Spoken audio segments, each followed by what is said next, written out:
தொடருங்கள். இல்யூஷன், மன உளைச்சலாலே உண்மையை நேரடியாக பார்க்க முடியாமல் தடுமாறுகின்ற தன்மை.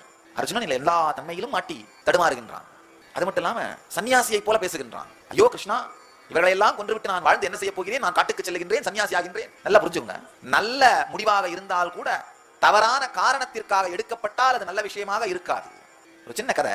ஒரு 3 பைத்தியக்காரர்கள் தாங்கள் சரியாகி விட்டதாக நினைத்துக் கொண்டார்கள். எல்லா பைத்தியமே அப்படித்தான் நினைக்கும். அந்த ஆஸ்பத்திரி நடத்துற டாக்டர் போய் சொல்றாங்க, ஐயா நாங்க 3 பேரும் நல்லா தான் இருக்கிறோம், எங்க வீட்டுக்கு அனுப்புங்க. டாக்டர் சொன்னார், நாளைக்கு ஒரு சோதனை பண்றப்ப சோதனைக்கு பிறகு அனுப்புறேன்.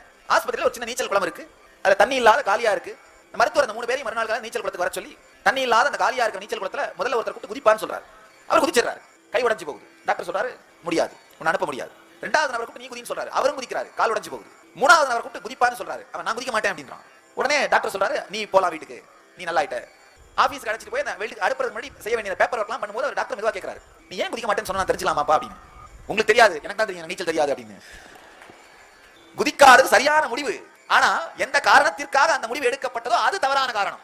இங்க அர்ஜுனன் சன்னியாசம் போகிறேன்னு சொல்றான். வாழ்க்கையை வாழ முடியலன்னு ஓடி போய் சன்னியாசி அவர்கள் சன்னியாசத்திலையும் வாழ முடியாது. அங்க வாழறதை விட என் வாழ்க்கையில மிகப்பெரிய உபயோகம் இருக்கு, அதை விட பல விஷயங்களை என்னால செய்ய முடியும், ஆசிரமத்துக்கு வந்தீங்கன்னா உருப்பட முடியும். சன்னியாசிங்கிறவன் அவுட் ஃபிட் இல்ல, ஓவர் ஃபிட்.